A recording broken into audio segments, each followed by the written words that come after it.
Shawn Michaels lost his smile in 1997 and 28 years later, he's about to lose it again. Welcome back, guys, to Fog Wrestling, and WWE NXT has done one of its lowest ratings in a long time. Just more bad news for WWE. It feels like every single video we make, ratings video, if they're not doing their worst rating ever, they're doing their worst rating in like a year or 2 years or 3 years, or doing their second or third or fourth lowest rating of all time. There just seems to be never any good news for WWE. And what do you expect when the product's absolutely shite? You shouldn't be getting good news. You don't deserve good news. And the reality is, right now for WWE, there is no good news. That red arrow has to be the most used thing on our thumbnails. It's always pointing down. It'll never go up, and it would be a change of colour. But NXT, I mean, let's... hardest working fucking thing on this channel, that's for sure. It is, and if you want to talk about viewership,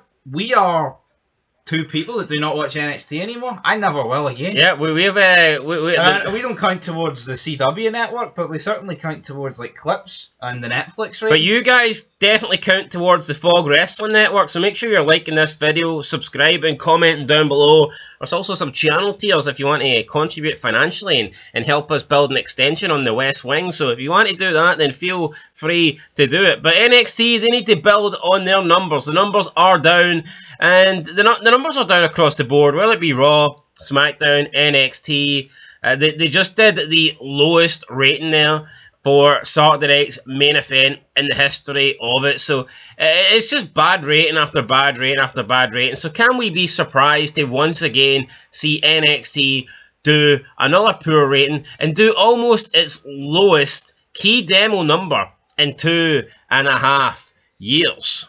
But first, we will focus on the viewership. So this week's show did 586,000, which is considerably worse than last week's, which almost did 700k. I mean, you can see the graph here. It is by far the lowest NXT number in 2025. It's one of the lowest NXT numbers since back in July. Overall viewership 2024. Now I'm looking at July, and they definitely seem to struggle in both 23 and 24.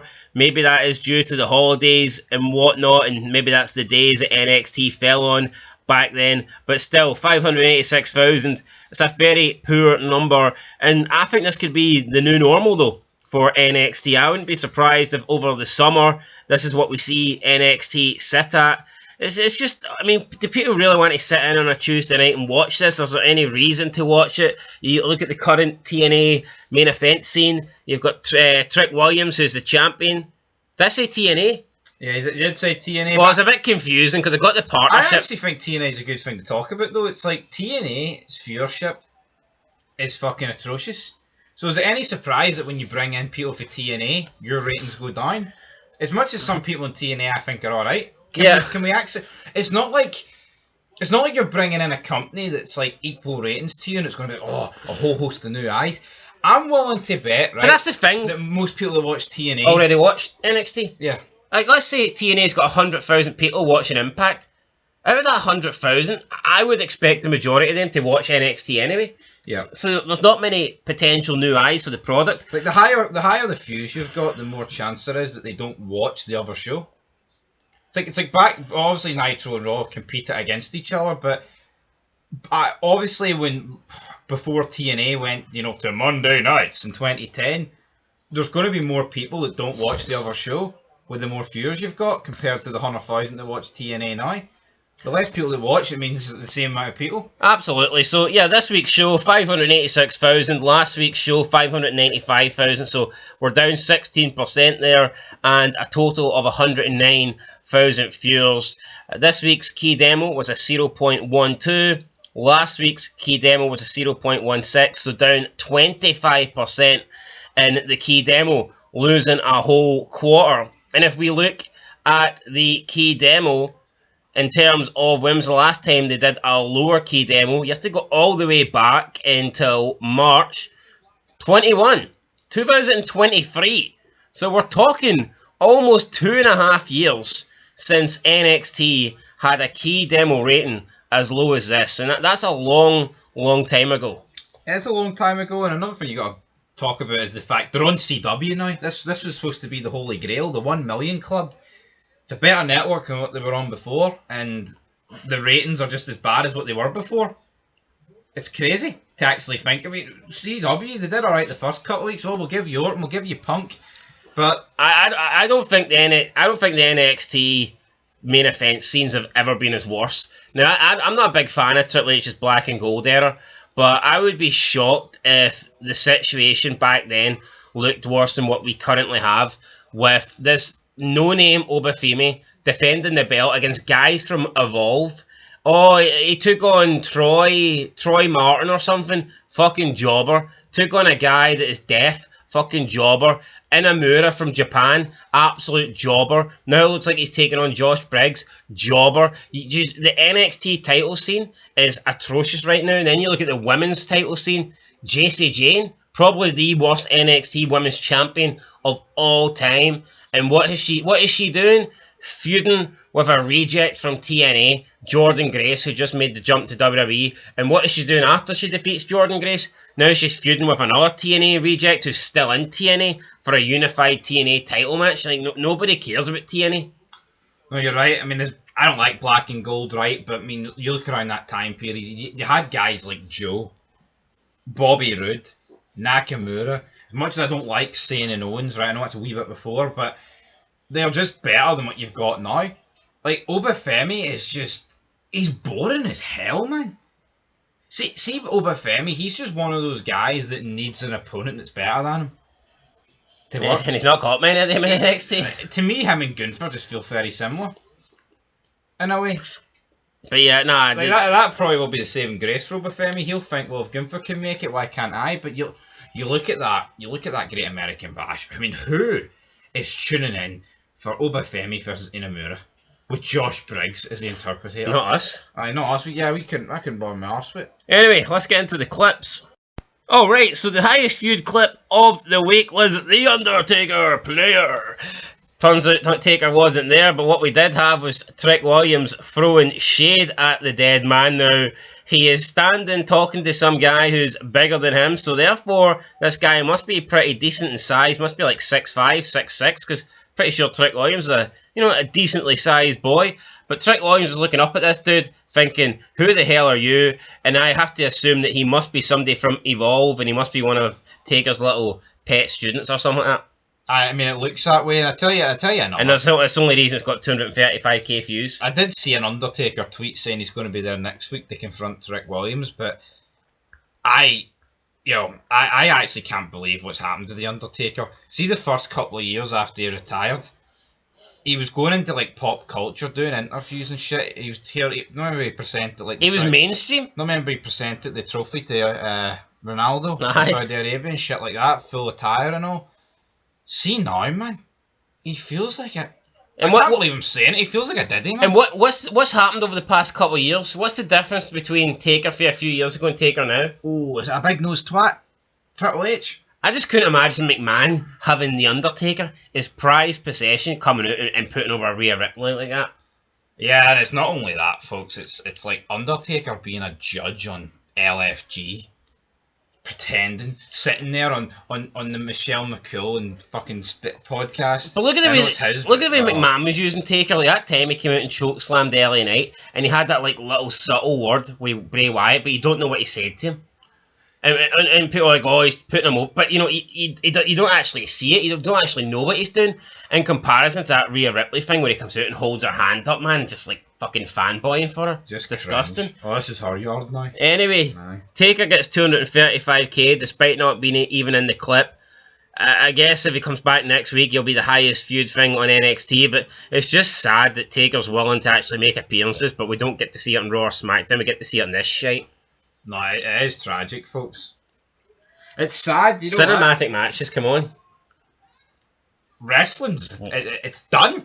I mean, like, we're getting to the point where anybody that was ever over is fucking 50 or 60. Yep. Anyway, moving on. Second place, we've got Jordynne Grace goes on a rampage after Blake Monroe's betrayal. 200k. She's not happy. All those steroids giving her roid rage. So yeah, she's not happy about being betrayed. Damn it. Third place, we've got the full match, Masa Slamovich, Sol Ruka and Saria taking on Fatal Influence. Why is Sol Ruka stuck with these two weapons of mass destruction? These two fucking window lickers. Masha Slamovich, and who just is a slightly more attractive Shayna Baszler. And Saria, who that's nothing to be proud of, by the way. And Saria, who's just another freak. Do we really need this? Just another victim, I know. 142k. Fourth place, we have the System take over NXT with Fish's Beatdown. The System, is that what those guys are calling themselves now? The four guys that were coming out? Pretending to be the new Nexus, is that what they're calling them? I'm pretty sure the System were that team for TNA. Well, it might be then. The one with, what's that big guy called? Moose? Aye, Moose. That would be awful. That would make me want to get the noose. Could a reason why Trick Williams has not been called up to the main roster because they've got no one in NXT? Do you think Moose is alright, no? Like, yeah, he's fine. He's alright. I prefer him over Obafemi. Yeah, but wait, he's not like 48? Nah, he's old, like. Yeah, there's just... But then look at the state of the rosters, man. You could probably push him. Why not? Fifth place, we have Masha Slamovich invades NXT to confront JC Jane. 103k. Oh, look, champion versus champion. 103k. And then finally, in last place, sixth place, we've got the NXT champion, Obafemi. Brawls with Josh Briggs and Yoshiki Inamura. So this shite's continuing. Nobody wants to see it, but we're getting it again. Whether it's going to be Josh Briggs' chance now, or whether it's going to be a triple threat, or who knows what they're going to do. But at the end, I mean, reality is, who cares what they're going to do? There's just 86,000 views. Nobody gives a single... And this is the champion. This is... The lack of interest in the great... this didn't even main event Great American Bash, and this was the world title. You know what I think might be the worst thing about wrestling in 2025? The persistence just to see something through. See, unless an injury happens, like Seth Rollins or, you know, a Kevin Owens or something, they just stick with something. See, their long-term booking, what they've got penciled in, permanent markered in, they just stick with it. No one cares about this, Sean. You need to know when to jump from the horse. Aye. Now, you can be loyal and you can try things, and I appreciate never give up here. I hate giving up and shit. I like to see if I like to be committed and see things through, but there has to come a time where you're like, this ain't working. McMahon was great for that, in my opinion. He realised quick. I mean, look at the NWO in 2002. It was sinking. McMahon just went, but see, when you look at it, see the things that McMahon did keep hammering home, and the things that McMahon kept trying and trying and trying, they all seem to work. They all seem to pay off eventually. Yeah, I can't really recall one thing that he did that... I mean, if you look at Roman Reigns, you can say what you want about McMahon, but eventually Roman Reigns did become this, you know, relatively big star in this new era. And McMahon pushed this guy non-stop. Yeah. Whereas we've seen McMahon give up on people after a couple of weeks. Chris Harris. Aye, what was that other guy called? No, Chris Walker. Brandon Walker. What's that? No, what's... Colt Cabana never pushed him. I know he never pushed him. I remember. I think Colt Cabana wrestled a match on SmackDown in 2009. But the point is, right, there was sometimes McMahon would bring people in, and maybe after a couple of weeks, they wouldn't see them again. No, it's funny though. And he would give up on them, right?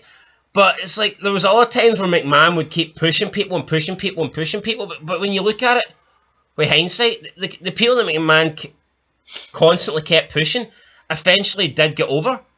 If McMahon kept pushing Colt Cabana for 2 years, I don't think Colt Cabana would have done anything. I think that's the problem I've got with a lot of people. It's like, they always bash McMahon, but it's like, who can we truly look at and be like, oh, McMahon did them dirty, he completely and utterly buried them. It's like, you look at Triple H, look at how many people in this current era that we can feel like have been hard done by. And like, it's like, look at LA Knight, look at Carmelo Hayes, look at Braun Breaker. There's fucking millions of you could name with these people that just don't get given like the chance that they deserve compared to other people. They just get constantly dragged through the mud. But again, NXT, it's sinking big time, man. I just don't understand the need. It's like I talked about this like a couple of weeks ago. Why not see this Inamura guy? Why not call up somebody from a fall who's like 20 or 19? Because calling up a 19-year-old who's never done anything before in his puff, is he really going to draw less than 86,000 views and be the lowest clip on the show? Probably not, but there's a reason we don't recap this or refute, and the viewerships is getting the red arrows. Look at it, Obafemi versus Inamura with Josh Briggs. Who cares for that, man?